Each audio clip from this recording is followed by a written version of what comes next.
how I look at it is love. Love was able to allow me to do exactly what you're saying. I wrote the Love Act bill. The Love Act bill is mobilizing people to create a voluntary tax that will be used to build the black community. And when I pull that thread and I see the merit behind it, and I look to see what the why is, I go all the way back to slavery. And I'll start at 1619. Omni thinking allowed me not only to look at this beautiful black baby that was born with hope, promise, full of love, and purpose, and then was assigned their place in society. You're a slave. Omni thinking allows me also to look at that beautiful white baby that was born, also with hope, promise, purpose, passion, and was assigned slave owner. When I take that from 1619 and I pull that thread all the way to present time, I've been able to so much more effectively understand both plights. And I say both plights because even now I'm exploring what it looks like to start a white ally workshop. When prior to not having Omni as a way of looking at the connected thread, I only had my emotional placement of it to quantify how I felt about it and what energy I put in it. And where I was limited at was only being able to see it from if I'm just seeing it from my lane, all I see is blacks victimized, which is still very true. Blacks have been victimized since the 1400s, and it continues to 2020. But Omni allows me to not only look at the black plight, but look at the white plight, and look at those who have been assigned slave owners.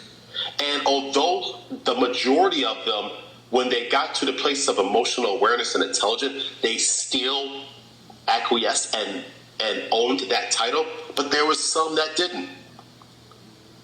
Some that went, no, this is wrong, and I'm not going to be assigned this role in society to have slaves, to be a slave master.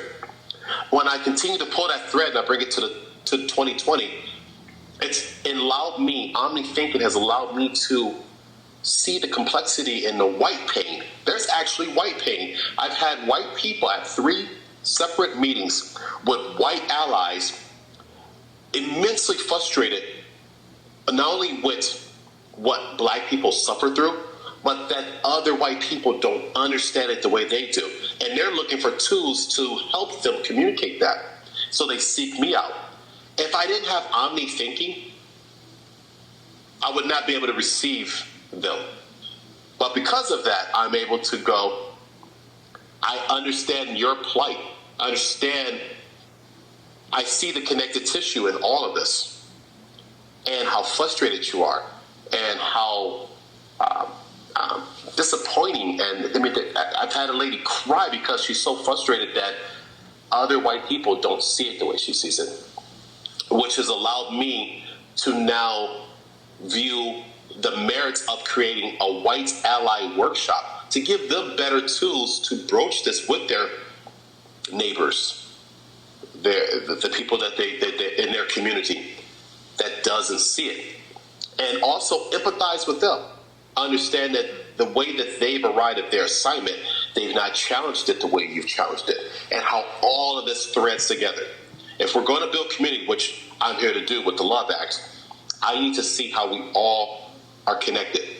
Despite when I go to the surface and I see how we're utilizing that, I'm going to continue to use Omni thinking to see all the connectedness, and then build from that and take it to the next level. Take it to the next level until that becomes the norm, and I show more of how we're connected versus disconnected. So that's what I look at as Omni thinking. It's my active methodology is through love, and I don't see the difference between Omni thinking and love. Love has provided an opportunity for me to have empathy, and it's opened me up to understand the root cause to someone's plight. Well, Omni does the same thing.